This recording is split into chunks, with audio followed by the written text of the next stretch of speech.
గాక.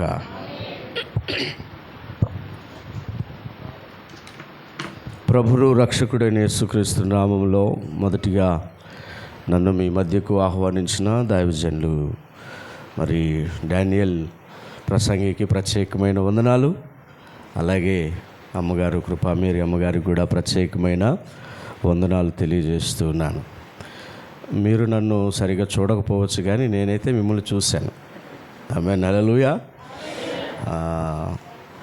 అనేక సార్లు మరి తమ్ముడు వాళ్ళ ఇంటి దగ్గరికి రావడం, తర్వాత అక్కడ రైల్వే ట్రాక్ ప్రక్కన జరిగినటువంటి ప్రతి కార్యక్రమానికి సాధ్యమైనంత వరకు, అవకాశం ఉన్నంత వరకు నేను రావటం జరిగింది. అంతకుముందు 1-2 సార్లు కూడాను ఆ స్కూల్లో, రోడ్డు పక్కన ఒక స్కూల్లో ఆల్ నైట్ ప్రేయర్ జరిగేది ప్రారంభ దినాల్లో. సో అప్పుడు కూడా వచ్చి ఒకసారి దైవజనులు అయ్యగారు ఉన్నప్పుడు మరి దేవుని వాక్యాన్ని పంచుకోవటం జరిగింది. ఇంకా 1-2 సార్లు రావటం జరిగింది. ఈరోజు ఈ రీతిగా మీ మధ్య నిలబడడానికి దేవుడిచ్చినటువంటి కృపను బట్టి మరి దేవునికి ఎంతగానో వందనాలు తెలియజేస్తూ ఉన్నాను.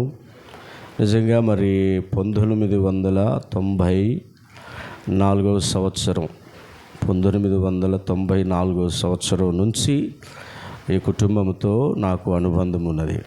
94 సంవత్సరం నుంచి.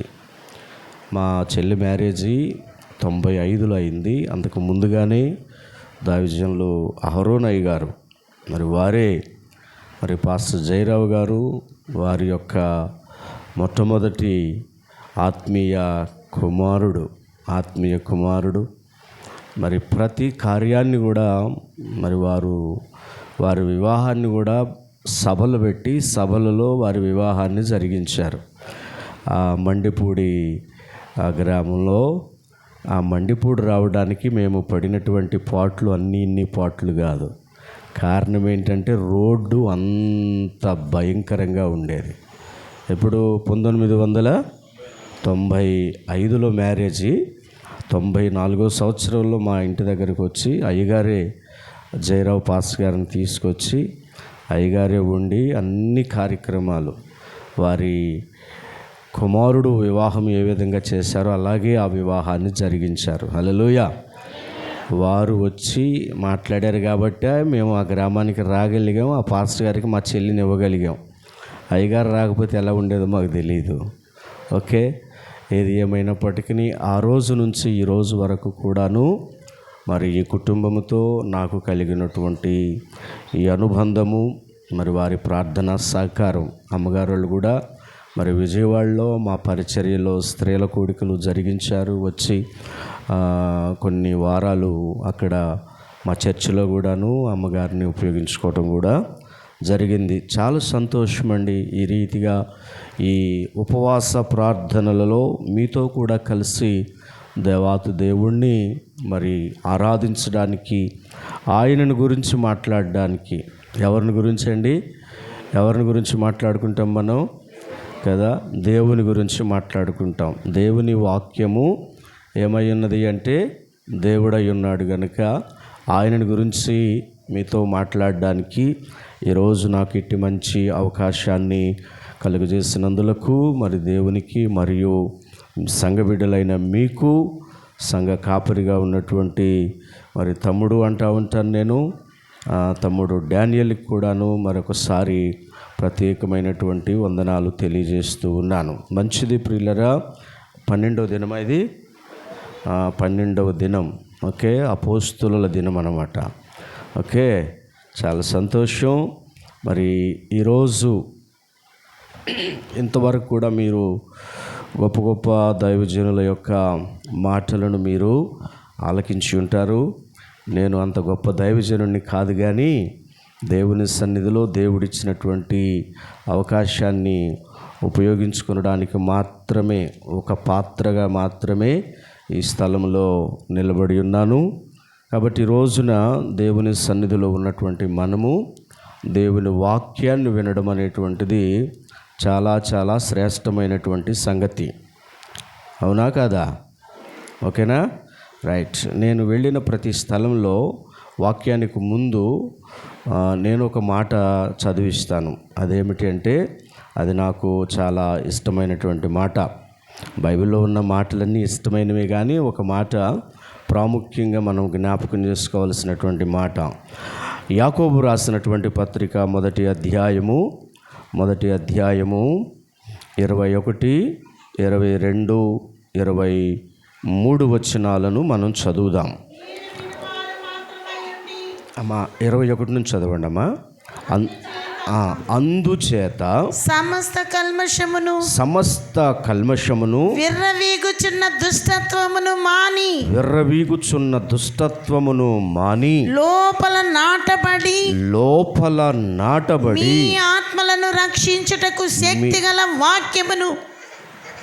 మీ ఆత్మలను రక్షించుటకు శక్తిగల వాక్యమును సాత్వికముతో అంగీకరించుడి. మీరు వినువారు మాత్రమై ఉండి మిమ్మును మీరు మోసపుచ్చుకొనకుండా వాక్య ప్రకారము ప్రవర్తించువారునై ఉండుడి. ఆమేన్. గట్టిగా రాల ఆమేన్. ఎందుకని ఎంత శ్రేష్టమైనటువంటి మాటను భక్తుడైనటువంటి యాకోబు రాశాడు అనే విషయాన్ని జాగ్రత్తగా మనం గమనించాలి ప్రియులరా. వాక్యము ఎటువంటిదట? వాక్యము ఎందుకొరకు? ఈరోజున ఎటు చూసినా ఎక్కడ చూసినా దేవుని వాక్యం మనకు బాగానే దొరుకుతుందంటారా, దొరకట్లేదంటారా? చాలా బాగా దొరుకుతుంది కదా. యూట్యూబుల్లో పెద్ద గొప్ప దైవజనులు చెప్తున్న వాక్యం చాలా వాక్యాలు దొరుకుతూ ఉన్నాయి. వాక్యం ఎందుకు ఇచ్చాడు దేవుడు? వాక్యాన్ని దేవుడు ఎందుకు ఇచ్చాడు? ఎవరైనా అడుగుతుంటారు, అబ్బా చాలా బాగా చెప్పాడండి పాస్టర్ గారు అని. వచ్చినటువంటి పాస్టర్ గారులకి ఏం చేస్తున్నారంటే విశ్వాసులు గ్రేడ్లు ఇస్తున్నారు. ఏమిస్తున్నారు? గ్రేడ్లు అంటే మార్కులు ఇస్తున్నారు. మార్కులు ఇవ్వటానికి కాదు కదా. వాక్యానికి ఉన్నటువంటి శక్తి, వాక్యము దేని కొరకు దేవుడిచ్చాడు? వాక్యాన్ని దేవుడు దేని కొరకు ఇచ్చాడో ఇక్కడ భక్తుడైనటువంటి యాకోబు చెప్తున్నాడు. వాక్యమట మన లోపల ఏం చేయబడాలంటండి? నాటబడాలి. అది లోపట నాటబడాలి. చాలామంది జీవితాల్లో దేవుని వాక్యము లోపట నాటబడడం లేదు. అది లోపల నాటబడాలి. అది లోపల నాటబడినప్పుడు జరిగేటువంటి ప్రక్రియ ఏమై ఉన్నది అంటే, అది ఎందుకు లోపల నాటబడాలి అంటే దాని యొక్క ప్రాముఖ్యత ఏమిటి అంటే, వాక్యమునకున్నటువంటి శక్తి ఏమిటి అంటే అది మీ ఆత్మలను రక్షించుటకు శక్తిగల వాక్యము. ఏ వాక్యం అండి? శక్తిగల వాక్యం. దేనికి శక్తి ఉందంటారు? చెప్పండి, దేనికి శక్తి ఉంది? వాక్యమునకు శక్తి ఉంది. ఆ శక్తి దేనికి పనికొచ్చే శక్తి అది? ఆ శక్తి దేనికి పనికొచ్చే శక్తి అది?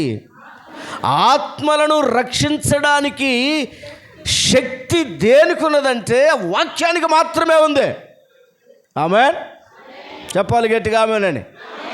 వాక్యానికి తప్ప మరి దేనికి కూడా నీ ఆత్మను రక్షించగలిగిన శక్తి దేవుని వాక్యమునకు మాత్రమే ఉన్నది.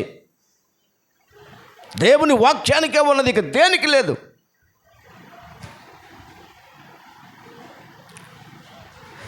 నీ ఆత్మను రక్షించి దేవుని రాజ్యానికి తీసుకొని వెళ్ళి దేవుడు ఉండే స్థలములో నిన్ను నిలబెట్టేది లేక కూర్చుండబెట్టేది, దేవునితో కూడా చిరకాలము దేవునితో కూడా నివాసము చేయడానికి నీ ఆత్మను అక్కడికి తీసుకొని వెళ్ళేటువంటిది ఏది ఉన్నది అని అంటే అది దేవుని యొక్క వాక్యమే. అట్లాంటి దేవుని యొక్క వాక్యాన్ని కూడా ఎలా తీసుకోవాలి? దానిని సాత్వికముతో అంగీకరించాలి. ఇప్పుడు వచ్చిన ప్రమాదం ఏమిటి అంటే వాక్యాన్ని చాలామంది వింటూ ఉన్నారండి. చాలా మంచి మంచి వాక్యాలు వింటూ ఉన్నారు, కానీ అంగీకరించే మనసు లేదు, దానికి స్పందించే మనసు లేదు, దాని ప్రకారంగా జీవితాన్ని సరిదిద్దుకునే మనసు లేదు, దాని ప్రకారంగా నడిచేటువంటి విధానము, విధేయత చూపించే విధానం ఈ రోజున సంఘాల్లో కనబడడంలా, దేవుని బిడ్డల్లో కనబడడం లేదు. అందుకనే ఎక్కడికైనా వెళ్ళి వాక్యం చెప్పాలి అంటే అంత ఇష్టత ఉంటుందా? నిజం. వాక్యాన్ని సాత్వికముతో అంగీకరించే మనస్సును దేవుడు మనకి ఇవ్వాలండి. ఆ మనస్సు కలిగి ఉండాలి. దేవుని సన్నిధికి వచ్చే ప్రతి విశ్వాసి, దేవుని అంగీకరించిన ప్రతి దేవుని కుమారుడు, దేవుని కుమార్తె, నేను దేవుని సన్నిధికి వెళుతున్నాను, దేవుడు నాతో మాట్లాడతాడు అనే విశ్వాసంతో రావాలి. అని అట్టి విశ్వాసంతో వచ్చినప్పుడు వారి జీవితాలు లోకానికి వెలుగుగా ఉంటాయి. హల్లెలూయా. అందుకని ప్రియమైన దేవుని బిడ్డలారా, రోజున దేవుడు మాట్లాడతాడు. దేవుడు మాట్లాడతాడు. ఎలా మాట్లాడతాడు? పలు రకాలుగా దేవుడు మాట్లాడతాడు.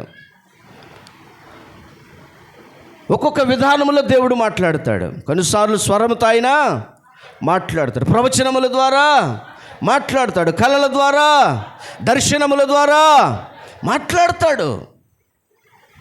కానీ ఎక్కువ సార్లు ఆయన తన బిడ్డలతో మాట్లాడే విధానం ఏమిటి అంటే వాక్యం. వాక్యం వాక్యముతో ప్రభువు మాట్లాడతాడు. ఈరోజున ఎంతమంది నిజముగా దేవుడు మాతో మాట్లాడతాడు అని ఈ స్థలానికి వచ్చారు? హల్లెలూయా. దేవునికి స్తోత్రం. హల్లెలూయా. అవును ప్రియులారా, దేవుడు మాట్లాడుతున్నప్పుడు ఏం చేయాలి మనం? శ్రద్ధగా వినాలి. ఎలా వినాలి? శ్రద్ధగా వినాలి. విన్నప్పుడు ఆశీర్వాదమా? మరి ఎప్పుడు ఆశీర్వాదం? విన్నప్పుడు ఆశీర్వాదం లేదు, దాని ప్రకారంగా ప్రవర్తించినప్పుడే ఆశీర్వాదం. అందుకని నేను ఒకే మాట చెప్తాను. ఏమని చెప్తానంటే, దేవుడు మాట్లాడుతున్నాడు అని మీరు విశ్వసిస్తే, ఈరోజు దేవుడు నాతో మాట్లాడుతున్నాడు అని విశ్వసిస్తే, ఖచ్చితంగా వినే హృదయం, అనుసరించే హృదయం నాకు ప్రభు ఇస్తాడు అనే విశ్వాసంతోనే దేవుని సన్నిధికి రావాలి. హల్లెలూయా. వాక్యము విని దాని ప్రకారంగా ప్రవర్తింపని వాడైతే ఉపయోగం ఏమనుందా? చెప్పండి. చప్పట్లు కొట్టి ఉపయోగం ఏమనుందా? కొట్టొద్దు. మనం ఏదైనా దేవుని వాక్యం విన్నప్పుడు సంతోషం కలిగినప్పుడు ఆమేన్ ఆమేన్ ఆమేన్ అంటాం, కానీ నిజముగా దానిని క్రియారూపకంగా దానిని మన జీవితంలో నెరవేర్చగలిగిన స్థితిలో ఉన్నామా?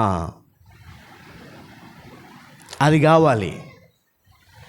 ఈరోజు నేను మీతో మాట్లాడాలనుకుంటున్నటువంటి విషయం ఏంటంటే, క్రియాపూర్వకమైన క్రైస్తవ జీవితాన్ని గురించి మాట్లాడాలనుకుంటున్నాను. ఏ జీవితం అండి? క్రియాపూర్వకమైన క్రైస్తవ జీవితం. మాటల జీవితం కాదు. మాటల జీవితం ప్రభుకి అవసరం లేదు. మాటలు చెప్పేవాళ్ళు అవసరం లేదు ప్రభుకి. ఎవరు కావాలి ప్రభుకి? క్రియాపూర్వకమైనటువంటి జీవితం. ఈ యాకోబు రాసినటువంటి పత్రికను ఏమంటారంటే, క్రియల అపోస్తలుడు అని పిలుస్తారు.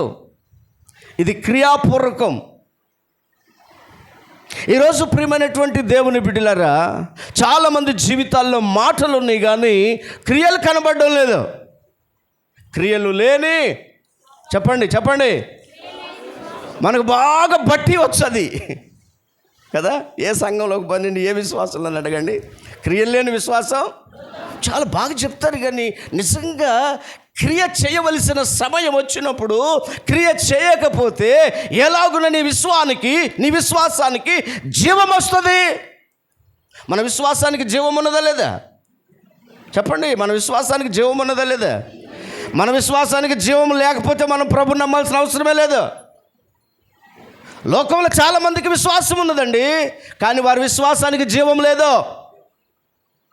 వారి విశ్వాసానికి జీవం లేదు, కానీ మన విశ్వాసానికి జీవం ఉన్నది. జీవం ఉన్నప్పుడు ఖచ్చితంగా స్పందించాలి, సహకరించాలి. 1 మైలు రమ్మంటే ఎన్ని మైళ్ళు వెళ్ళమన్నాడు ప్రభు? ఏమండి, 2 మైళ్ళు వెళ్ళమన్నాడు. అందుకని ఈరోజు ప్రియమైన దేవుని బిడ్డలారా, నేను ఒక స్త్రీని మీ ముందుకు తీసుకుని రావాలని ఆశపడుతూ ఉన్నాను. ఆమెను గురించి మీతో మాట్లాడాలని ఆశపడుతూ ఉన్నాను. ఎందుకు అంటే, క్రియాపూర్వకమైన క్రైస్తవ విశ్వాస జీవితాన్ని మాత్రమే దేవుడు ఆమోదిస్తాడు. దానిని మాత్రమే ఆయన ఆమోదిస్తాడు. క్రియాపూర్వకమైన క్రైస్తవ విశ్వాస జీవితము ఎవరిలో అయితే లేదో వారిని దేవుడు ఆమోదించడు. అబ్రహాము దేనిని బట్టి నీతిమంతుడని తీర్పు పొందాడు? దేనిని బట్టి? విశ్వాసమును బట్టా? విశ్వాసమును బట్టి. ఏ విశ్వాసాన్ని బట్టి? మృతమైన విశ్వాసమా, క్రియలతో కూడిన విశ్వాసమా? కదా, క్రియలతో కూడిన విశ్వాసం. క్రియలతో కూడిన విశ్వాసం కావాలి. అట్లాంటి వారి కోసం దేవుడు ఎదురు చూస్తూ ఉన్నాడు. అంత్య దినాల్లో, చివరి దినాల్లో, దుర్దినాల్లో, రాకడ చాలా సమీపంగా ఉన్న దినాల్లో ఉంటూ కూడా ఇంకా మనము దేవుని కొరకు క్రియలు చేయలేని విశ్వాస జీవితాన్ని జీవిస్తున్నాము, కానీ క్రియలతో కూడిన విశ్వాస జీవితాన్ని జీవించలేకపోతూ ఉన్నాం బిడ్డలారా. అందుకని ఈ రోజున క్రియలతో కూడిన క్రైస్తవ విశ్వాస జీవితము జీవించినప్పుడు ఎట్లాంటి మాట దేవుని దగ్గర నుంచి పొందుకుంటామో ఈరోజు నేను మీకు తెలియచేయాలని ఆశపడుతూ ఉన్నాను. మార్కు సువార్త 14వ అధ్యాయము, మార్కు రాసినటువంటి సువార్త 14వ అధ్యాయము చూడండి. మార్కు సువార్త 14వ అధ్యాయము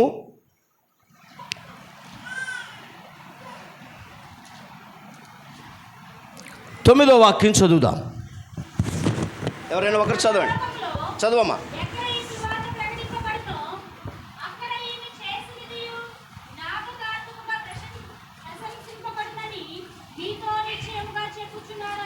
ఆమేన్. ఈ మాట ఎవరు చెప్తున్నారు? ఎవరిని గురించి చెప్తున్నారు? ఈ మాట ఎవరిని గురించి చెప్తూ ఉన్నారు? ఈ మాట చెప్తున్నటువంటి వారు ఎవరు? ఏమిటి? ఈ మాట ఎవరు చెప్తున్నారు అంటే, ప్రభు అయినటువంటి యేసుక్రీస్తు వారు ఈ భూమి మీద సజీవుడిగా ఆయన జీవించినటువంటి దినాలలో ఆయన జీవితంలో జరిగిన ఓ అద్భుతమైన సంఘటనను ప్రభు అయినటువంటి యేసుక్రీస్తు వారు చూసి, యేసుక్రీస్తు ప్రభువారే ఆయన తన నోట నుండి తెలియచేస్తున్నటువంటి మాట ఏంటంటే, సర్వలోకములో ఎక్కడ ఈ సువార్త ప్రకటింపబడుతుందో అక్కడ ఈమె చేసినది జ్ఞాపకార్థముగా ప్రశంసింపబడును. చప్పట్లు కొట్టి ప్రభువుకు స్తోత్రం చెప్దాము. హల్లెలూయా. యేసుక్రీస్తు ప్రభువారు చెప్పుచున్నటువంటి మాట ఎంత గొప్ప మాట అండి! ఎంత శ్రేష్టమైన మాట! ఎంత సంతోషాన్ని కలిగించేటువంటి మాట! ఎంత ఆలోచనను కలుగజేసేటువంటి మాట! ఎక్కడంటే సర్వలోకములో, దేవునికి మహిమ కలుగును గాక. హల్లెలూయా. సర్వలోకములో ఈ సువార్త ప్రకటించబడి, ఎక్కడైతే ఈ సువార్త ప్రకటించబడుతుందో అక్కడ ఈమె చేసినది. ఆమేన్. ఎందుకన్నారా మాట ప్రభు? చెప్పండి. ఎందుకు? చేసింది కాబట్టి అండి. ఎందుకండి? చేసింది. నా గురించి చెప్పట్లేదు అన్నయ్య, నా గురించి చెప్పట్లేదు అమ్మగారు. ఎప్పుడు చెప్తారండి? ఎప్పుడండి చెప్పేది? చేసినప్పుడు. చేసినది. చెయ్యకపోతే ఘనత లేదు. చేస్తేనే ఘనత, చేస్తేనే గుర్తింపు, చేస్తేనే హోదా, చేస్తేనే ప్రశంస. ప్రశంస అంటే ఏంటి? చెప్పండి. ప్రశంస అంటే ఏంటి? పొగడ్తా, గొప్ప చేసి చెప్పటం ప్రశంస. ఎంత గొప్ప మాట అండి! ఎందుకు యేసు ప్రభు వారు అంటున్నారంటే, ఈమె చేసినది ఎలాగంట? జ్ఞాపకార్థముగా. అవునా కదా? ఏమండి ఈ వాక్యం ఎందుకు రాసి ఉంటాడు ప్రభు? ఎందుకు రాసి ఉంటారు భక్తులు? ఊరికి చదువుకుని సంకలు కొట్టుకోటగా? ఏమండి ఎందుకు ఆలోచించాలా లేదా? లేఖనాల్లో ఉన్న ప్రతి దానిని గురించి మనం ఆలోచించాల్సిందే. ప్రతి దాని గురించి ఆలోచించాలి. దీని నుంచి ఏదో ఒక విషయాన్ని నేర్చుకోవాలని యేసుక్రీస్తు ప్రభువారు ఆలోచనతోనే ఈ మాటలు రాయించాడు పరిశుద్ధాత్ముడు. లేఖనాల్లో ఉన్న ప్రతి లేఖనము దేని వల్ల కలిగిందని వ్రాయబడి ఉంది? దైవావేశము వలన కలిగిన ప్రతి లేఖనము, దేవుని వాక్యము దైవావేశం వలన కలిగినదే కానీ మనుషుని యొక్క ఇచ్చలో నుండి, మనుషుని యొక్క మనసులో నుండి వచ్చింది కాదు. ఈ విలువ, ఈ ఆలోచన, ఈ తలంపు దేవుని బిడలముగా ఎప్పుడూ కలిగి ఉండాలి. అప్పుడప్పుడు కాదు, ఎప్పుడూ కలిగి ఉండాలి. దానినే దేవుని వాక్యాన్ని గౌరవించడం లేక దేవుని వాక్యానికి భయపడడం అంటాం. ఈ రోజున దేవుని వాక్యానికి భయం లేదు, దేవుని వాక్యానికి గౌరవం లేదు.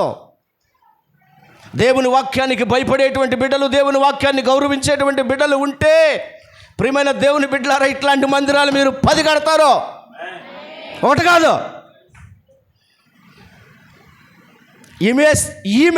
ఈమె చాలామంది అంటారు, నేనండి చాలా బలహీనురాలండి, నా వల్ల ఏమవుతుంది, నేను స్త్రీనండి. ఎవరండి? నేను స్త్రీనండి. సంఘాల్లో ఉండేదే స్త్రీలు, అవునా కదమ్మా? అంటే పురుషులు ఉండరని కాదు, ఎక్కువ ఎవరుంటారు? స్త్రీలే ఉంటారు.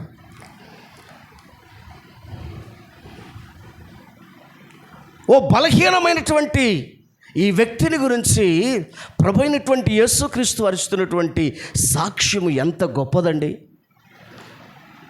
ఈమె చేసినది జ్ఞాపకార్థంగా ప్రశంసించబడతా ఉంది. ప్రియమైనటువంటి వారులారా, మనం ఏదో ఊరక జీవించి వెళ్ళిపోవటం కాదు, కానీ మనం ఈ భూమి మీద ఒక క్రైస్తవ విశ్వాసిగా లేక ఒక క్రైస్తవ సేవకుడిగా ఏ విధముగా మనము జీవించినా, మనము వెళ్ళిన తర్వాత మనను గురించి ఖచ్చితంగా మాట్లాడుకునే వాళ్ళు ఉండాలి. మీకు అర్థం కాలా? అర్థమైందా? అర్థమైతే ఎందుకు సంతోషంగా చెప్పలేకపోయారు? అంటే నా గురించి నేను వెళ్ళిపోతే అంటే బాబోయ్ నాయనా, వెళ్ళిపోతే అంటే భయం చాలామందికే. అందుకు చెప్పలేదమ్మా, లేకపోతే చెప్పేవాళ్ళే. వెళ్ళిపోయిన తర్వాత అన్నాను కదా, సరే ఉన్నప్పుడే చెప్పుకోవాలి. పోనీ ఏమండి, ఉన్నప్పుడే మన గురించి చెప్పుకోవాలి. మన గురించి చెప్పుకోవాలి. నీ గురించి ఒక సాక్ష్యం ఉండాలి. నీ గురించి చెప్తే మరొకరు ప్రేరేపించబడాలి, మరొకరు ఉత్సాహాన్ని పొందుకోవాలి, మరొకరు ప్రోత్సహించబడాలి, మరొకరు పురికొల్పబడాలి. వాక్యంలో లేదా? పురికొల్పుకోమని వాక్యంలో లేదా? పురికొల్పుకోవటం కాదు, ఉంది వాక్యంలో. ఏముంది? రేపాలట. ఏం చేయాలి? రేపాలి. హెబ్రీయులకు రాసిన పత్రికలో ఉంటుంది ఈ మాట. చూడండి ఒకసారి. హెబ్రీయులకు రాసిన పత్రిక బహుశా 9వ అధ్యాయం కానీ 10వ అధ్యాయం కానీ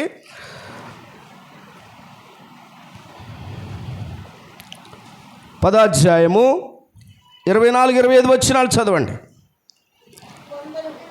కొందరు మానుకొనుచున్నట్లుగా సమాజముగా కూడుట మానక ఒకరినొకడు హెచ్చరించుచు ఆ దినము సమీపించుట మీరు చూచిన కొలది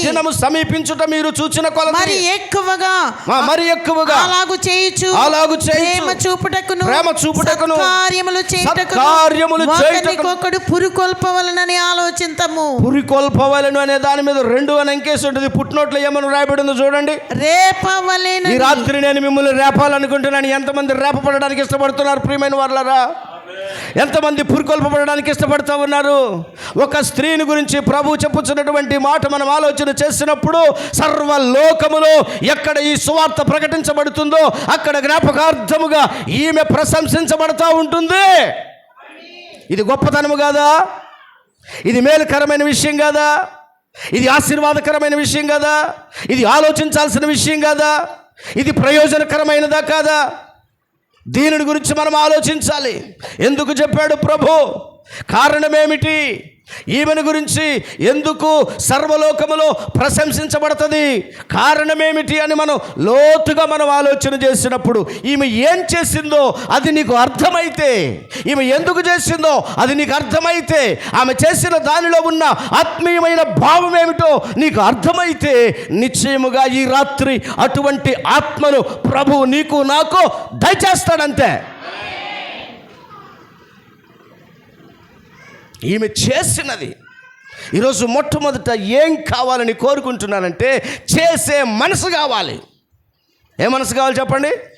చేసే మనసు కావాలి, ఇచ్చే మనసు కావాలి, వెళ్ళే మనసు కావాలి, మోకరించే మనసు కావాలి, ప్రార్థించే మనసు కావాలి, వారితో కూడా వారి శ్రమలలో పాలివారయ్యే మనసు కావాలి. చేసే మనసు లేదు ఈ రోజున చాలామందికి. చేసే మనసు లేదు. వాళ్ళు చేస్తారన్నా చేసేవారిని ఏం చేస్తారు చెప్పండి?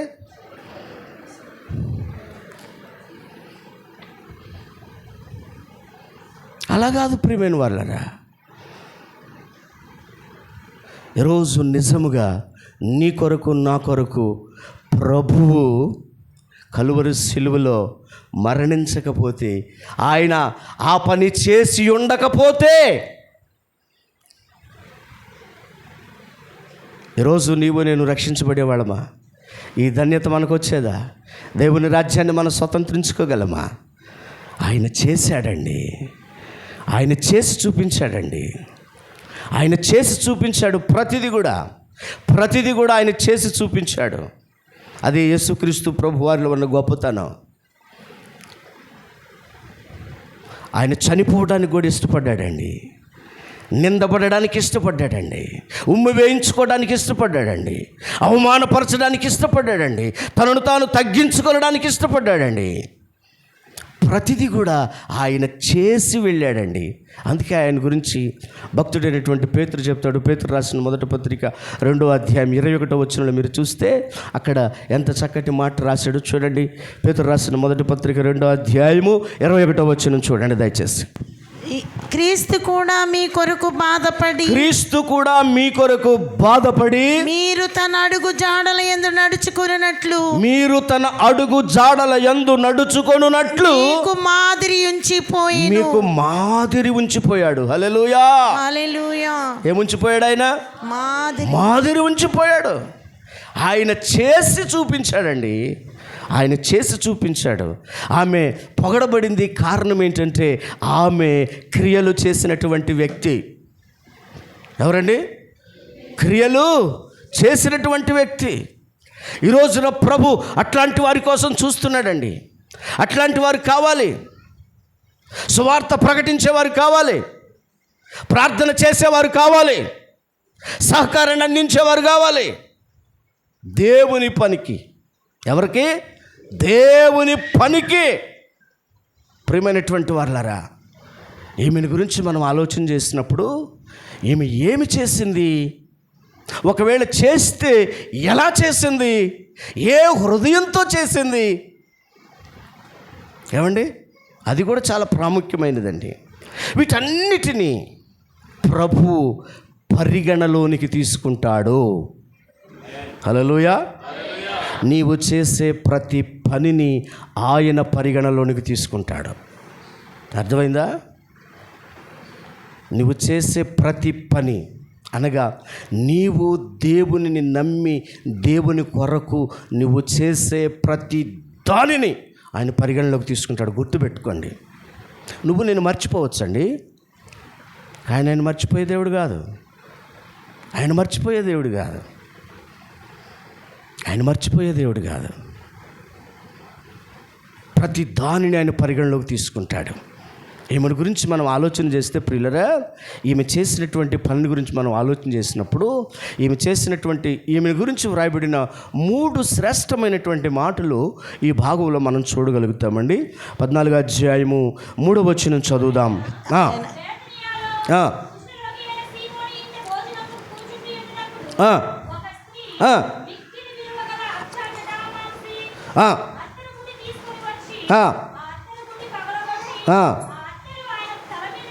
చాలు. ఏం తీసుకొచ్చిందండి? అత్తరు. అదే చెబుతారు అంతే. మిక్కిలి విలువ కలిగినది. ఏం తీసుకొచ్చింది? మిక్కిలి విలువ గల. ఐ థింక్ ఇంగ్లీష్లో ఏముంటుందంటే మోస్ట్ లేదా వెరీ అని ఉంది, కానీ ఇంకొక వెర్షన్లో ఏముంటుందంటే మోస్ట్ ప్రెషియస్, మిక్కిలి విలువైన దాన్ని. ఏం తీసుకొచ్చిందండి? మిక్కిలి విలువైన జటామాంసి. మిక్కిలి విలువైనదని తీసుకొచ్చింది. మిక్కిలి విలువైనది ప్రభు దగ్గరకు తీసుకొచ్చిందంటే ఈమె హృదయము దేవుని పట్ల ఏ విధంగా ఉంది? మిక్కిలి విలువైనది. నాసిరకమైన వస్తువులు మీ పిల్లలకి మీరు తీసుకొచ్చి ఇవ్వడానికి ఇష్టపడతారా అమ్మా? నాసిరకమైనటువంటి వస్తువులు, నాసిరకమైనటువంటి బట్టలు మన పిల్లలకు తీసుకొచ్చి మనం కట్టడానికి ఇష్టపడతామా? మన స్థాయికి తగ్గట్టుగా, అంతేనా కదా? మన స్థాయికి తగ్గట్టుగా, అధికంగా కాకపోయినా మన స్థాయికి తగ్గట్టుగా, మన స్థాయికి తగిన విధంగా మన బిడ్డలను ఉంచాలని ఏ తల్లైనా ఏ తండ్రి అయినా ఆరాటపడతారు, ఆశపడతారు. అది తప్పు కాదు. ఈమె హృదయం ఏమిటి ఇక్కడ ఆలోచించండి మీరు. ఈమె దేవుని కొరకు, దేవునికి ఆమె ఎట్లాంటి హృదయం, దేవుని విషయంలో ఎట్లాంటి హృదయం కలిగి ఉందో దయచేసి ఆలోచించండి ప్రియమైన దేవుని బిడ్డలారా. మిక్కిలి విలువైనది, మిక్కిలి విలువైన దాన్ని ప్రభు దగ్గర తీసుకొచ్చి దాన్ని పగలగొట్టేసింది. హల్లెలూయా. మిక్కిలి విలువైనది ఇచ్చిందంటే ఇక్కడ ప్రియమైన వాళ్ళు అక్కడ కొందరట చూసి ఏం చేస్తున్నారు తెలుసా? కోప్పడుతున్నారు. వాళ్ళకి అర్థం కాదు. కొందరు అంతే, కొందరికి అట్లాగే ఉంటుంది ఆలోచన. కొందరు మనసులు అట్లాంటివే, ఎప్పుడు ఆటంకపరిచేవాళ్ళే, ఎప్పుడు అభ్యంతరాలు పరిచేవాళ్ళే, ఎప్పుడు కోప్పడేవాళ్ళే. అంతది అవసరం అంటారా? ఇంతది అవసరం అంటారా? ఆ జాబితాలో మనం ఉండకూడదు. ఆ జాబితాలో మనం ఉండకూడదు ప్రియమైన దేవుని బిడ్డలారా. నేను మీకు ముందే చెప్పా, వాక్యాన్ని విని అంగీకరించాలి. దాని ప్రకారంగా ప్రవర్తింపని వాడైతే తన్ను తాను ఏం చేసుకుంటున్నాడంట? మోసం చేసుకుంటున్నాడంట. మోసపోకుడి దేవుడు నిన్ను నువ్వు మోసం చేసుకుంటున్నావు. విశ్వాసులు తమను తాము మోసం చేసుకుంటున్నారు. దేవుని సేవకులు చెప్పే మాటలు, వారి ప్రయాస, వారి కష్టము, వారి కన్నీరు, వారి దుఃఖము ప్రజలకు అర్థం కావడం లేదా? ఎందుకు చెప్తున్నారు ఏంటో తెలుసుకోలేని స్థితిలో ఉన్నారే తప్ప దాన్ని అర్థం చేసుకునే స్థితిలో లేరు. ప్రియమైన వాళ్ళరా, ఈ రాత్రికాల సమయంలో దేవుడు మనతో మాట్లాడుతున్న మాట ఏంటంటే మిక్కిలి విలువైనది ఆమె తీసుకొని అక్కడ అత్తరుబుడ్డి తీసుకొచ్చి పగలగొట్టింది. ఆయన నెత్తి మీద, ఆయన తల మీద పోసి అత్తరుబుడ్డి పగలగొట్టిందంటే ఇప్పుడు యేసుక్రీస్తు ప్రభువారు ఆమెకు ఎలా ఉన్నాడంటారు? ఎలా ఉన్నాడు? ఆ అత్తరు కంటే మిక్కిలి విలువైన వాడిగా ఎంచింది. హల్లెలూయా. ఎలా ఎంచింది? మిక్కిలి విలువైన వాడు ఆయన. ఆయన ఎదుట ఇది ఎందుకు కొరగాదు. ఆయన మిక్కిలి విలువైన వాడు. ఆయన మిక్కిలి విలువైన వాడు. మిక్కిలి విలువగా ఎంచింది అంటే ఆమె ఎవరిని ఎక్కువగా ప్రేమించిందండి? యేసయ్యని. మిక్కిలి విలువైనది, మిక్కిలి విలువైన దాన్ని ఎవరు దేవుని కొరకు ఇవ్వగలరంటే ఎక్కువగా ఆయనను ప్రేమించేవారు మాత్రమే. ఆయనను ప్రేమించేవారు ఆయనకి కావాలి. ఎవరు కావాలి ఆయనకి? ఎలాగా? పేతురుని యేసుక్రీస్తు ప్రభు వారు ఒకే ప్రశ్న 3 సార్లు అడిగారు. ఏంటది చెప్పండి? అంతే అడిగాడా? అంతే అడిగాడా? చదవండి యోహాను సువార్త 21వ అధ్యాయం 21వ అధ్యాయం.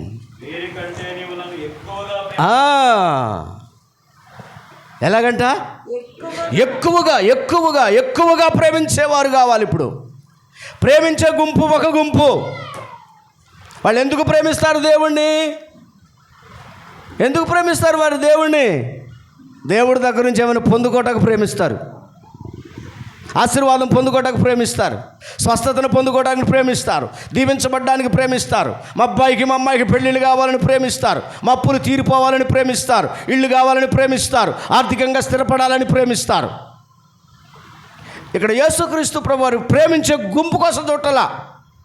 ఏ గుంపు కోసం చూస్తున్నాడు చెప్పండి? ఎక్కువగా ప్రేమించేవారు కావాలి.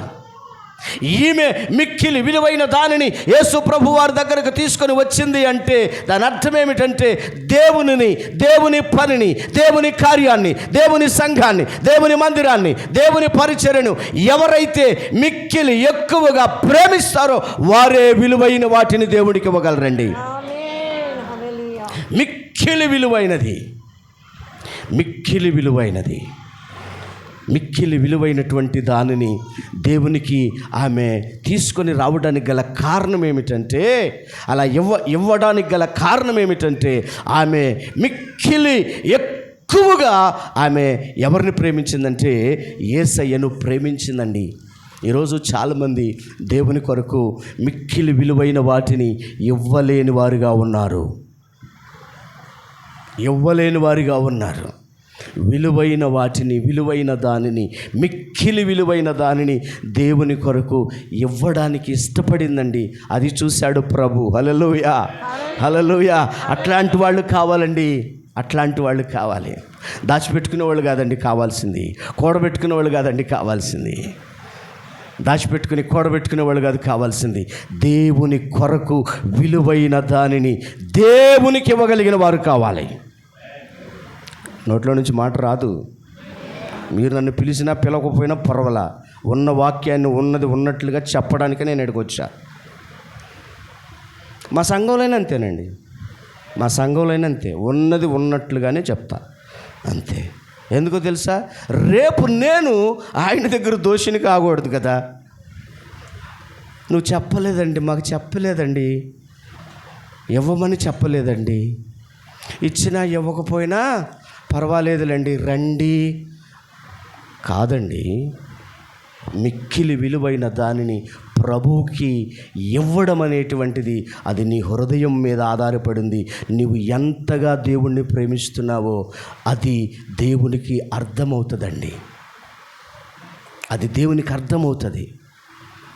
మిక్కిలి విలువైన దానిని దేవునికి ఇచ్చింది అంటే నేనేం చెప్తున్నానంటే దేవునిని, క్రీస్తుని మిక్కిలి విలువైన వాడిగా ఎంచిందండి. మీరు నిజంగా ఈ పరిచర్యను మిక్కిలి విలువైనదిగా ఎంచాలి.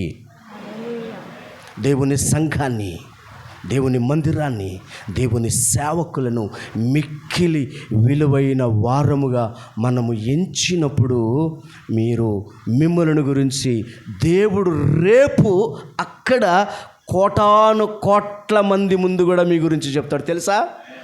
తెలుసా? ఎక్కడ చెప్పకపోవచ్చండి, ఎక్కడ చెప్పకపోవచ్చు. రేపు అక్కడ ఏమున్నది? ప్రతిదానికి ఉందా లేదా? వారి వారి క్రియల చొప్పున. చెప్పండి, దేని చొప్పున? క్రియలు చొప్పున. ఇంకా దేని చొప్పున? క్రియల చొప్పునే. అందుకే చెప్తున్నాను, క్రియలతో కూడిన క్రైస్తవ విశ్వాస జీవితమే రేపు దేవుని ఎదుట నిన్ను నన్ను తలెత్తుకునేటట్లుగా చేస్తుంది. నువ్విచ్చిన ప్రతి దానిని ప్రభు గుర్తుపెట్టుకుంటాడు. దేవునికి స్తోత్రం, హల్లెలూయా. విలువైన దానినిచ్చిందండి, విలువైన దానినిచ్చింది. కారణం ఏమిటంటే ఆమె యేసయ్యను విలువైన వాడిగా ఎంచింది. ఆమె యేసయ్యను ఎంతో ప్రేమించింది, ఎంతో ప్రేమించింది. లూకాసు వార్త 7వ అధ్యాయం, లూకాసు వార్త 7వ అధ్యాయం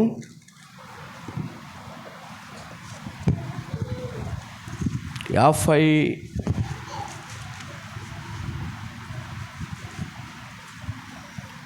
కాదు 40 ఏడో వచనం. ఆమె విస్తారముగా ప్రేమించెను గనుక, ఆమె విస్తారముగా ప్రేమించెను గనుక ఆమె యొక్క విస్తార పాపములు క్షమించబడినని నీతో చెప్పుచున్నాను. ప్రభువుకు స్తోత్రం చెప్తాం. హల్లెలూయా. హల్లెలూయా, హల్లెలూయా. విస్తారంగా ప్రేమించింది. ఈమెలో విస్తారంగా ప్రేమించే మనసు ఉంది. మీరు విస్తారంగా ప్రేమిస్తున్నారా దేవుణ్ణి? దేవుని పనిని విస్తారంగా ప్రేమిస్తున్నారా? దేవుని ప్రజలను విస్తారంగా ప్రేమిస్తున్నారా? దేవుని స్వార్థను విస్తారంగా ప్రేమిస్తున్నారా? దేవుని సేవకులను విస్తారంగా ప్రేమిస్తున్నారా? విస్తారంగా ప్రేమించాలి. ప్రేమించే గుంపు నాకు అవసరం లేదు. ఏ గుంపు కావాలి ఇప్పుడు ప్రభువుకు చెప్పండి. విస్తారంగా ప్రేమిస్తే ఏమవుతుంది? విస్తారమైన దీవెనలు వస్తాయి. విస్తారమైన అక్కడ పాపాలు క్షమించబడ్డాయి. విస్తారంగా ప్రేమిస్తే విస్తారమైన దీవెనలు. అంతేనా లేదా? కొంచెముగా విత్తువాడు కొంచెముగా పంట కోయును, సమృద్ధిగా విత్తువాడు సమృద్ధిగా పంట కోస్తాడు. సమృద్ధి అయిన దీవెన నీకు కావాలి. సమృద్ధి అయిన ఆశీర్వాదం నీకు కావాలి. సమృద్ధి అయిన దీవెన నీ బిడ్డలకు కావాలి, నీ మనవళ్ళకి కావాలి, నీ కొడుకులకి, కుమార్తెలకు, వారి సంతానానికి రావాలి అంటే ఖచ్చితంగా నువ్వు విస్తారంగా ప్రేమించే వ్యక్తివై ఉండాల్సిందే. విస్తారంగా ప్రేమించండి. ఎవరిని? మనవణ్ణి కాదు, మనవరాలను కాదు. కొంతమంది వారి అందాన్ని ప్రేమిస్తారు విస్తారంగా, కొంతమంది వారి ఉద్యోగాన్ని ప్రేమిస్తారు విస్తారంగా, కొంతమంది వారికి ఉన్న ఆస్తిని ప్రేమిస్తారు విస్తారంగా. కానీ క్రీస్తు రక్తము చేత కడగబడి సార్వత్రిక క్రైస్తవ సంఘములో ఉన్న విశ్వాసులమైన మనం విస్తారంగా ప్రేమించవలసింది ప్రభు అయిన యేసుక్రీస్తును మాత్రమే, ఆయన సువార్తను మాత్రమే, ఆయన పరిచర్యను మాత్రమే, ఆయన సంఘాన్ని మాత్రమే, ఆయన బిడ్డలను మాత్రమే. విస్తారంగా ప్రేమిస్తే ఆయన ద్వారా నువ్వు విస్తారంగా ప్రేమించబడతావు. ఆమెననుకుంటే అది మీకు దొరుకుతుంది, లేకపోతే లేదు. ఎలా ప్రేమించాలి? విస్తారంగా ప్రేమించండి. విస్తారంగా ప్రేమించండి. మిక్కిలి విలువైనది మొట్టమొదటిగా నీ జీవితం మిక్కిలి విలువైనది. నీ జీవితాన్ని ప్రభువుకు అప్పగించు. మిక్కిలి విలువైనది డబ్బును ప్రేమించొద్దు. ఆ డబ్బుని దేవుని కొరకు ఖర్చు పెట్టండి. మిక్కిలి విలువైనది డబ్బు. మిక్కిలి విలువైనది మూడవది ఏంటో తెలుసా? సమయం. నీవు చాలా మిక్కిలి విలువైన వాడవు. అవునా కదా?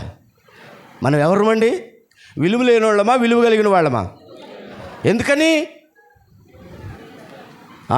దేవునికి స్తోత్రం. విలువైన రక్తమును ఆయన నీ కొరకు చిందించాడు. ఎవరు కూడా మేము విలువ లేని వాళ్ళం అనుకోవద్దు. క్రైస్తవులంటే లోకంలో మనుషులకు తెలియదో. లోకంలో ఉన్న మనుషులు వాళ్ళు అర్థం చేసుకుంటున్న భావం వేరు. కానీ నువ్వు దేవుని దృష్టిలో చాలా విలువైన వ్యక్తి. ఎందుకు తెలుసా? విలువైన అమూల్యమైన రక్తము చేత మనము కడగబడినటువంటి పరిశుద్ధమైన జనాంగం. దేవునికి స్తోత్రం. హల్లెలూయా. నీవు విలువైన వ్యక్తివి. నీ కొరకు విలువైన రక్తము చిందించబడింది. ఆ విలువైనటువంటి యేసయ్యకు విలువైన మీ జీవితాన్ని ఇవ్వండి. చాలామంది వారి జీవితాల్ని విలువలేనిదిగా ఎంచుకుంటున్నారు ప్రియులరా.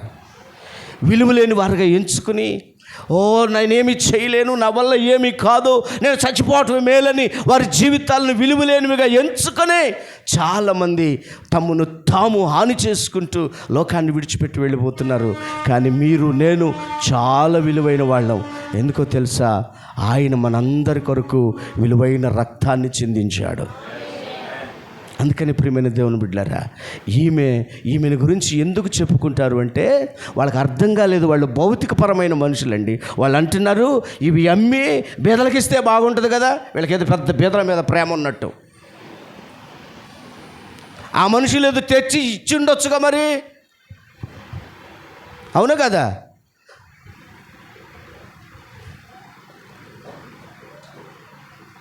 మిక్కిలి విలువైనది. హేబేలు ఏమిచ్చాడట? శ్రేష్టమైనది. హేబేలు గురించి ఎప్పుడు చూసినా మంచిగానే మాట్లాడుకుంటాం. కయ్యూను గురించి మాట్లాడుకుంటామా? కయ్యూను కూడా ఇచ్చాడు, ఇవ్వలేదా? ఇచ్చాడు. కానీ దేవుడు దాన్ని అంగీకరించలా. శ్రేష్టమైనవి. అమ్మలారా, దేవునికి మిక్కిలి విలువైన వాటిని, విలువైన మీ సమయాన్ని, విలువైన మీ జీవితాన్ని, విలువైన మీ ధనాన్ని దేవుని కొరకు, దేవుని పని కొరకు ఇవ్వగలిగిన సామర్థ్యము కలది దేవుని పని కొరకు నువ్వు ఇచ్చినప్పుడు దానిని ప్రభు అక్కడ తూచి తూచి తూచి ఏం చేస్తాడంట? ఏం చేస్తాడు ఆయన? అణచి కుదిలించి దిగజారు మట్టుగా ఎక్కడ పోస్తాడంట? మీ ఒడిలో అన్నాడు. ఒడి అంటే ఏంటి తెలుసా? ఒడి అంటే ఏంటి చెప్పండి? ఇదేనమ్మా? వడి అంటే ఏంటో తెలుసా? బిడ్డలు అని అర్థం. వడి అంటే బిడ్డలు అని అర్థం. మీ ఒడిలో పోస్తాడు అంటే దాని అర్థం ఏంటంటే మీరు చేసినటువంటి దానికి ప్రతిఫలంగా మీ బిడ్డలను దేవుడు ఉన్నతమైన స్థితిలో ఆశీర్వదిస్తాడండి. హల్లెలూయా. అది వడి అంటే. వడిలో ఉండేది ఎవరండి? బిడ్డలే కదా. వడి అంటే బిడ్డలని అర్థం. వడి అంటే ఈ ఒడిలో పోసుకెళ్తాం కావాలని అనుకోవద్దు మీరు. ఈ వడి కాదు, మీ బిడ్డలండి, మీ బిడ్డలు. అబ్రహామును జ్ఞాపకం చేసుకుని నేటి వరకు కూడా ప్రపంచంలో ఇజ్రాయేలు ప్రజలను ఉన్నతంగా దేవుడు ఉంచాడా లేదా? కారణం ఏంటి? ఎవరిని బట్టి? అబ్రహామును జ్ఞాపకం చేసుకుంటున్నాడంతే. భూమి మీద వాళ్ళు ఈ రోజున వారిని ఎవరు కూడా ధిక్కరించగలిగిన వాళ్ళు లేరు. ప్రపంచాన్ని శాసిస్తున్నారు. కారణం ఏంటి? వాక్యంలో రాయబడి ఉందండి, నీవు ప్రేమించు ఇస్సాకును తీసుకొని పోయి మొరియా పర్వతంలో నేను చూపించేటువంటిది ఒక దాని మీదకు తీసుకొని వెళ్ళి దహన బలిగా ఎవరిని? నీవు ప్రేమించు ఇస్సాకుని. మనం నిజంగా దేవుణ్ణి ప్రేమిస్తే దేవునికి ఇస్తామండి. ఇవ్వలేకపోతున్నారంటే దానికి గల కారణం ఏంటంటే పేదరికం అని చెప్పకండి. నాకు పేదరికం అని చెప్పొద్దు. కేవలం ఏమిటో తెలుసా? ఇక్కడ దేవునిని విస్తారంగా ప్రేమించే హృదయము లేకపోవడమే. ఒక్క ఆత్మ ఇక్కడ రక్షించబడితే ఆ ప్రయాసలో మీరు పాలిభాగస్తులు కారా? చెప్పండమ్మా, ఆ ప్రయాసలో మీరు పాలిభాగస్తులు కారా? ఒక ఆత్మ రక్షించబడితే ఆ క్రెడిట్ మీకు రాదనుకుంటున్నారా? అమ్మగారికి అయ్యగారికి వెళ్ళిద్ది అనుకుంటున్నారా? కాదు. ఆ క్రెడిట్ అంతా ఎవరిది? మీది కూడా. మీ ప్రార్థన, మీ ప్రయాస అంతా ఉంటుంది. గుర్తుపెట్టుకోండి బిడ్డలారా. దేవుని సన్నిధిలో ఉండి చెప్తున్నాను, విలువైన దానినిచ్చింది. రెండవది ఏంటో తెలిసిన, ముగించేస్తాను, నాకు చెప్పబడిన టైం అయిపోయింది. మీకు కూడా పాప రోజు అదే అలవాటు అనుకుంటా. ఓకే, రెండవది ఏంటో తెలుసా? ఆమెను గురించి ప్రభు చెప్తున్న మాట 6వ వచనం చదవండి. అందుకు యేసు ఇట్లా, నేను మార్కు సువార్త 14వ అధ్యాయం, ఈమె జోలికి పోకుడి, ఈమెను ఎందుకు తొందర పెట్టుచున్నారు? ఈమె నా ఎడల, ఎవరి ఎడలండి? నా ఎడల ఏ కార్యం చేసింది? యేసు ప్రభు వారికి ఇది మంచి కార్యంగా కనబడింది. మంచి కార్యం. ఎవరి ఎడల? నా ఎడల. మనం దేవుని ఎడల మనం మంచి చేసేవారిగా ఉండాలి. నా ఎడల మంచి కార్యము చేసింది. ఏ కార్యం చేసిందండి? మంచి కార్యం.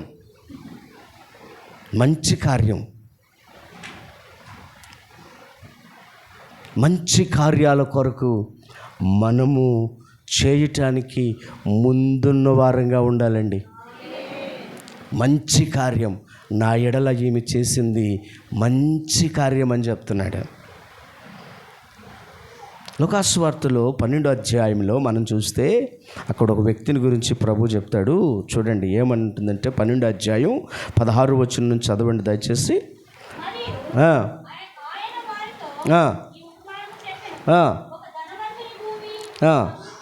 ఒక ధనవంతుని భూమి సమృద్ధిగా పండెను. అమ్మా, మీకు ఇదంతా తెలుసు కదా, దీని గురించి మనందరికి తెలుసు. కానీ అక్కడ యేసు ప్రభు వారు ఒక మాట చెప్తాడండి. ఏంటంటే 21వ వచనం చదవండి. దేవుని దేవుని ఎడల ఎడల ధనవంతుడు కాక తన కొరకే సమకూర్చుకొనివాడు అలాగుననే ఉండునని చెప్పెను. విన్నారా ప్రియమైన దేవుని బిడ్డలారా, నేను తన చెప్పిన మాట కొరకే. కాదు ఇది. తన కొరకే.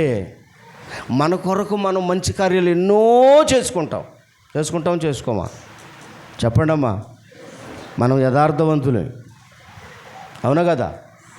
మనం యథార్థవంతులమో కాదమ్మా?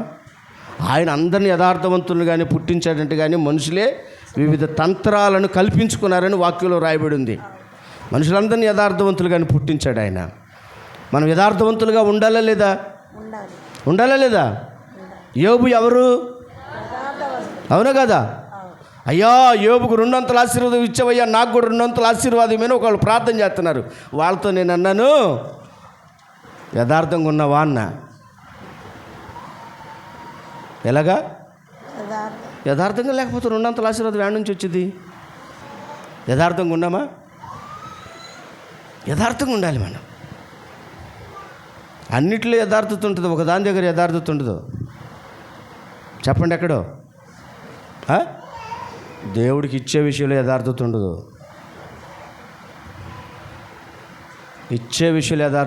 దేవుడే చెప్పాడు, మీరందరూ నా దగ్గర అన్నాడా? దొంగిలు చూనే ఉన్నారు అంటే ఏంటది? It is a continue process అనమాట. అప్పటి నుంచి జరుగుతూనే ఉంది. ఎన్నోసార్లు అంటే వాక్యంలో రాయబడి ఉంది, దొంగలు దేవుని రాజ్యమునకు వారసులు కానేరని మీరు ఎరుగరా అన్నాడు. ఎవరిని? కొరింథీలో ఉన్న దేవుని సంఘాన్ని. ఎవరిని? కొరింథీలో ఉన్న సంఘంలో ఉన్నవాళ్ళు దొంగలు ఎందుకు అవుతారు? ఇది వచ్చింది నాకు ప్రశ్న. అవునా కదా? సంఘంలో ఉన్న దొంగలేంటి? దాన్ని విడిచిపెట్టి కదా మనం వచ్చాం. మోసాలన్నింటిని విడిచిపెట్టి కదా వచ్చాం. యేసయ్య రక్తం చేత కడగబడ్డాం కదా. కానీ దొంగలు, అన్యాయస్తులు కదా, వ్యభిచారులు, మీరు దేవుని రాజ్యమునకు వారసులు కారేనను సంగతి మీకు తెలియదా అన్నాడు. అక్కడ అర్థమైంది నాకు, దొంగలంటే ఎవర్రా బాబు అంటే దేవునికి ఇవ్వాల్సిన దశంభాగాన్ని ఇవ్వకుండా దొంగిలిస్తున్న వారందరూ దొంగలే. ఎక్కడుంది మనలో యథార్థత?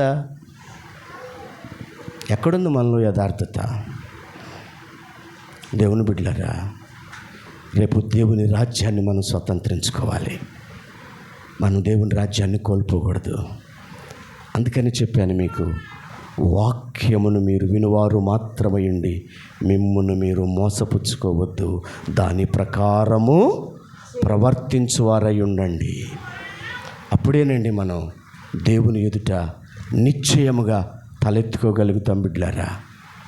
అందుకని ఈమె నా ఎడల మంచి కార్యము చేసింది. నా ఎడల మంచి కార్యం. దేవుని ఎడల ధనవంతుడు కాకుండా తన కొరకే సమకూర్చుకునేవాడు అలాగునుంటాడు. ఎలాగునుంటాడు? ఈ ధనవంతుడిలాగా ఉంటాడు. సిద్ధపరచుకుంటాడు కానీ అనుభవించలేడు. అవునా కదా? సిద్ధపరచుకున్నాడా లేదా? ఏమంటున్నాడు? అనేక సంవత్సరములకు, చెప్పండమ్మా, అనేక సంవత్సరములకు విస్తారమైన ఆస్తి నీకు సమకూర్చబడి ఉన్నది చెబుతున్నాడు. ఎన్ని సంవత్సరాలకి? అనేక సంవత్సరములకు. మనం కూడా అంతేనా కాదా? నిజం చెప్పండి. ఈ నెలంతా గ్రాసం తెచ్చుకోకుండా ఎవరున్నారు మీలో ఇక్కడ? ఈ నెల వరకు గ్రాసం అంటే అర్థమైందా? ఈ నెలకి ఇన్ని కేజీలు బియ్యం అవుతాయి అని మనందరూ తెచ్చుకోమా? నెలంతా మనం తెచ్చుకుంటాం. మళ్ళీ మనం ఏం ప్రార్థన చేస్తాం? నేటి దిన ఆహారం నేడు మాకు దయచే. వాస్తవేనది. సమకూరుస్తారండి, సమకూర్చుకుంటారు. అమ్మా మీరు పొదుపు చేసుకోండి, కాదు అని నేను అనను. మీ బిడ్డల కొరకు, వారి భవిష్యత్తు కొరకు మీరు పొదుపు చేసుకోండి, దాచిపెట్టుకోండి. కానీ దేవుని సొమ్మును దొంగిలించి చేయబాకండి. అది ఆశీర్వాదం కాదు, అది దీవెన కాదు. మీకు దేవుని ఎడల మనం ఏమవ్వాలి తెలిసినా? ధనవంతులం కావాలంట. దేవుని ఎడల మనం ధనవంతులం కావాలి. అపోస్తలుడైనటువంటి పౌలు తిమోతికి హెచ్చరిక చేస్తూ ఒక మాట చెప్పాడు. చూడండి, తిమోతిలకు రాసిన మొదటి పత్రిక 6వ అధ్యాయము. తిమోతిలకు రాసిన మొదటి పత్రిక 6వ అధ్యాయము 17వ వాక్యం నుంచి చదవండి దయచేసి. ఇహమందు ధనవంతులైన వారు గర్విష్ఠులు కాక అస్థిరమైన ధనమునందు నమ్మిక ఉంచక సుఖముగా అనుభవించుటకు సమస్తమును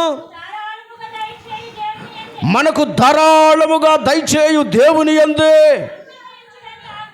ఏం చేయమన్నాడండి? నమ్మిక ఉంచుడని ఏం చేయమన్నాడు? ఆజ్ఞాపించమన్నాడా? పర్లేదు, ఇలా ఉండండి అమ్మా, అలా ఉండండి అమ్మ అన్నాడా? ఆజ్ఞాపించమన్నాడా? ఆజ్ఞాపిస్తే కోపం మీకు. నన్ను పిలవరు, నాకు తెలుసు. మీరు రెండోసారి మీరు పిలుస్తానని వద్దని చెప్తారు పాస్టర్ గారికి. అయినా పర్వాలా, మీరందరూ దేవుని దగ్గర పొగడబడాలని కోరుకుంటున్నా నేను. మీరు ప్రశంసించబడాలి, మీరు ప్రశంసించబడాలి. మన పని ఎక్కడ కనబడుతుందో తెలుసా? మన పని మనం ఉన్న మందిరంలోనే కనబడుతుంది. మన దాతృత్వము మనకున్న మందిరంలోనే మన దాతృత్వము కనబడుతుంది. ప్రియమైన దేవుని బిడ్డలారా, కనబడుతుంది. ఆజ్ఞాపించు. ఇహమందు ధనవంతులైన వారు గర్విష్ఠులు కాకుండా ఉండాలి. అస్థిరమైన తమ ధనమునందు, అస్థిరమైనదండి అది, దాని మీద కాదు మనం మనసు ఉంచాల్సింది, స్థిరమైన దాని మీద మనసు ఉంచాలి. హల్లెలూయా. ఇంకా ఏమంటున్నాడు చూడండి. వారు ఏ జీవము? వాస్తవమైన జీవమును సంపాదించుకొని నిమిత్తము రాబోవు కాలమునకు మంచి పునాది తమ కొరకు వేసుకొనుచు మేలు చేయువారు, సత్క్రియలు అను ధనము గలవారును ఔదార్యము గలవారును తమ ధనములో ఇతరులకు పాలిచ్చువారునై ఉండవలనని వారికి ఆజ్ఞాపించు. నువ్వేం చేస్తావో నాకు తెలీదు. ఓ తిమోతి, సంఘాన్ని కాస్తున్నావు, జాగ్రత్త. సంఘములో ఉన్న వారిని ఈ విధంగా తయారు చేయి, ఈ విధంగా ఉండాలి. ఎందుకో తెలుసా? వారు వాస్తవమైన జీవమును సంపాదించుకోవాలి. భూమి మీద ఉన్న మన జీవము అవాస్తవమైనది. ఎట్లాంటి వాళ్ళు మనం? అంతలో కనబడి అంతలో మాయమైపోయే ఆవిరి లాంటి వాళ్ళం. అందుకని ఆ ధనవంతుడు అన్నీ సంపాదించుకుని అంటున్నాడు, ఏం పర్వాలేదు, చాలా సంవత్సరాల వరకు ఉంది, తిను త్రాగు, ఇంత పండిందే, ఈ పంట పండడానికి కారణం ఆయన కదా, నా వ్యాపారం వృద్ధి చెందడానికి కారణం ఆయన కదా, నాకు జ్ఞానం ఇచ్చిన వాడు ఆయన కదా, ఆయన ఇచ్చిన జ్ఞానంతోనే నేను ఉద్యోగాన్ని సంపాదించుకున్నాను కదా, ఆయన ఇచ్చినటువంటి తెలివితేటలతోనే నేను మంచి ఉద్యోగాన్ని సంపాదించుకున్నాను కదా, మంచి వ్యాపారాన్ని చేస్తున్నాను కదా, మంచిగా పంటలు పండుతున్నాయి కదా, నేను ఆయనకి ఇవ్వాలి కదా అన్న ఆలోచన లేదు. మీరు అలా ఉండకుండా మీరు ఖచ్చితంగా సత్క్రియలు అను ధనము కలిగిన వారిగా మీరు ఉండాలి. హల్లెలూయా. అందుకనే ఆమెను గురించి అంటున్నారు యేసయ్య, ఈమె నా ఎడల మంచి కార్యము చేసింది, మంచి కార్యం చేసింది. ఇంకా చాలా విషయాలు ఉన్నాయి మాట్లాడడానికి. కానీ ప్రియమైన దేవుని బిడ్డలారా, మంచి కార్యాల కొరకు మీరు ఎలా ఉండాలంటే ముందు వరుసలో ఉండాలి. ఆమేన్. హల్లెలూయా. ముందు వరుసలో ఉండాలి. ఇది మంచి కార్యం అనుకున్నప్పుడు మనము నష్టపోయినా కష్టపడ్డా సరే మంచి కార్యము కొరకు మనం ప్రయాసపడాలి.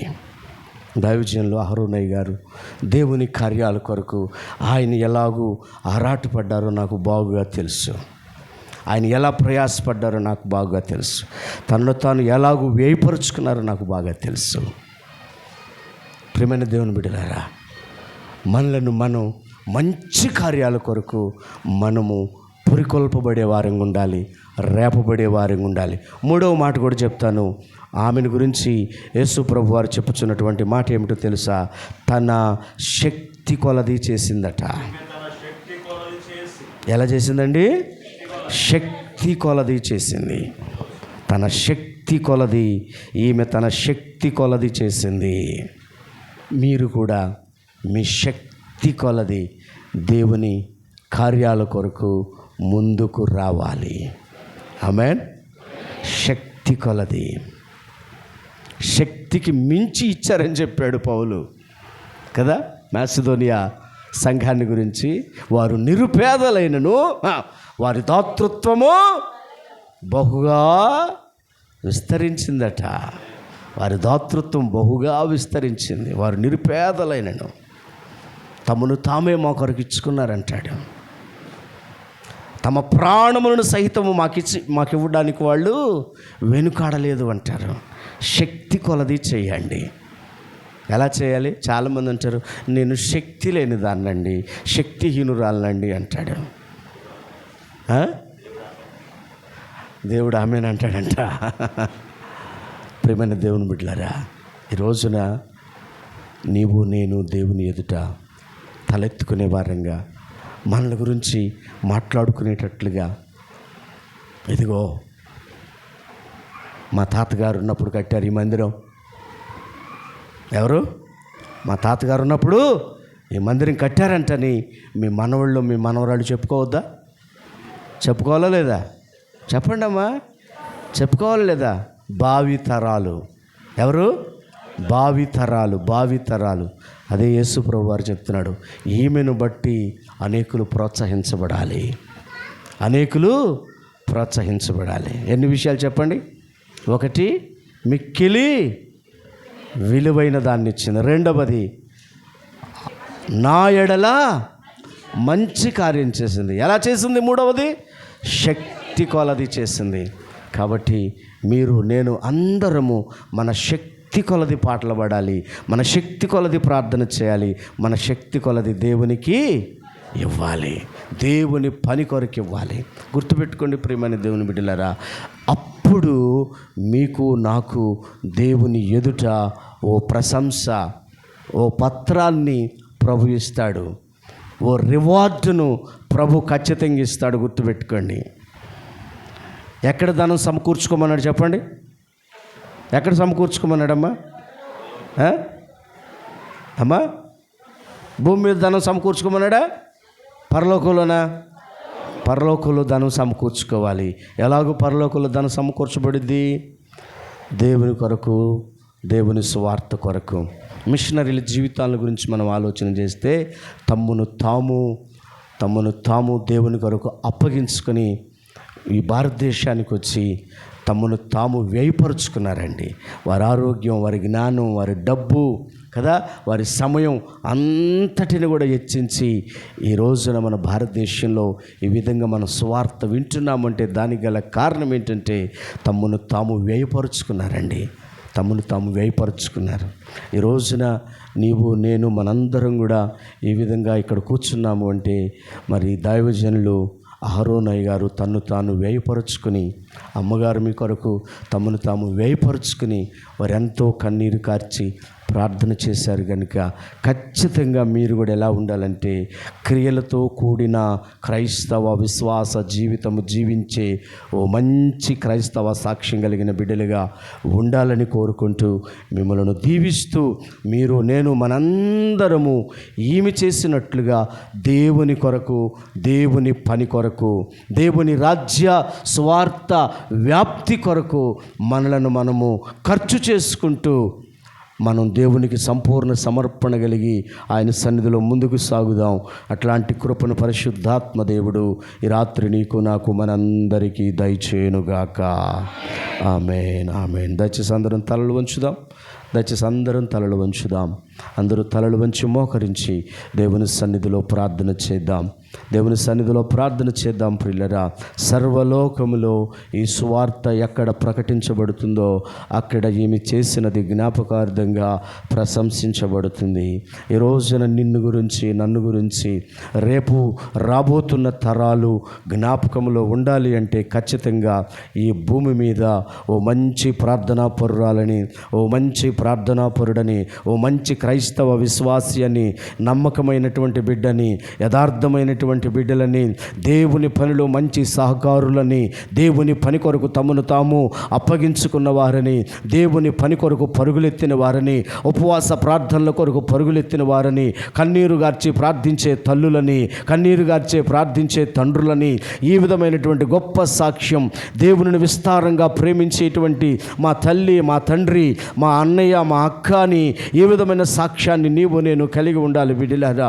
దేవుని కొరకు బ్రతికిన వారంగా మనం ఉండాలి. దేవుని కొరకు బ్రతికిన వారంగా ఉండాలి.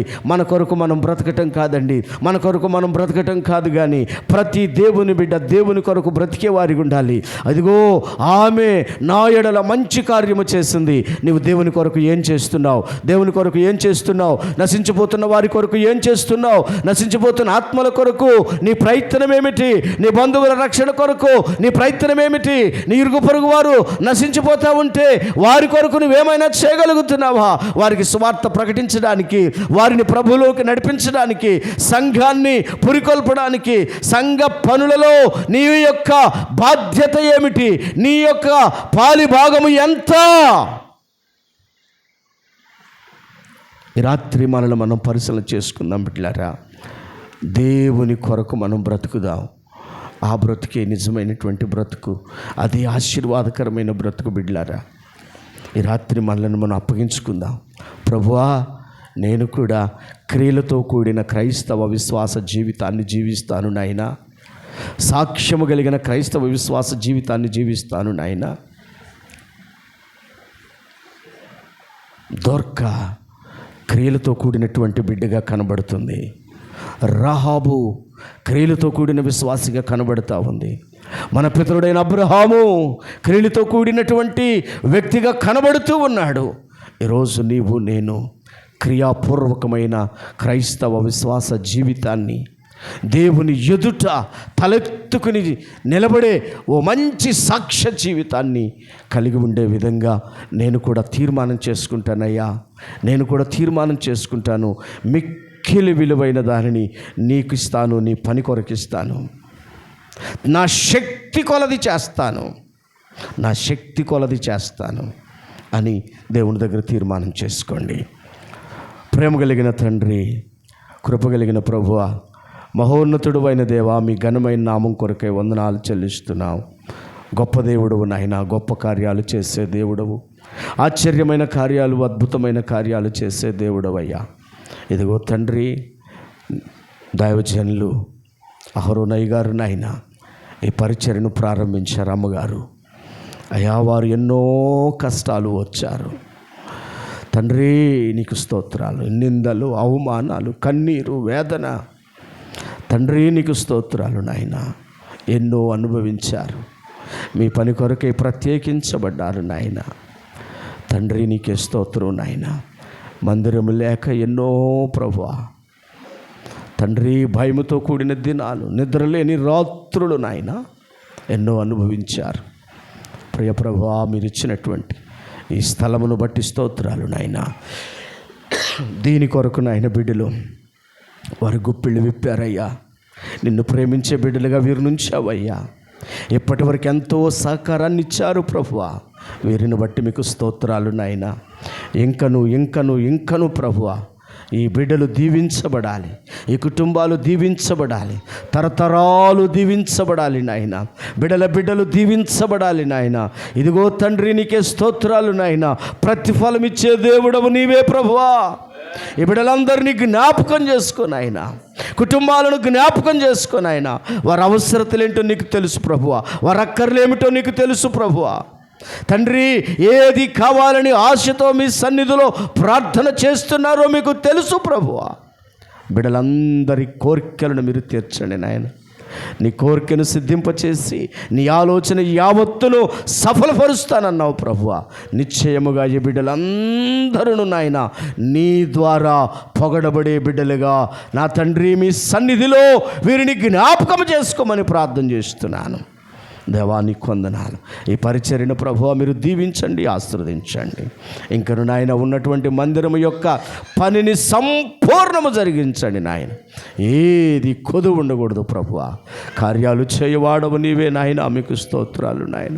గొప్ప దేవా, మీకు స్తోత్రాలు. గనుడా, మీకు స్తోత్రాలు నాయన. మీరే మీ గొప్ప కార్యాలు బిడ్డల జీవితాల్లో చేయండి నాయన. మీ బిడ్డలతో మీరు నడుస్తున్నారు నాయన. మీరు నడుస్తున్నారు ప్రభువా. మీరు నడుస్తున్నారు గనుకనే నాయన పని ముందుకు వెళతా ఉన్నది నాయన. సమస్తము సమకూర్చబడతా ఉన్నది ప్రభువా. మీకు స్తోత్రాలు నాయన. గొప్ప దేవా, మీకే స్తోత్రాలు నాయన.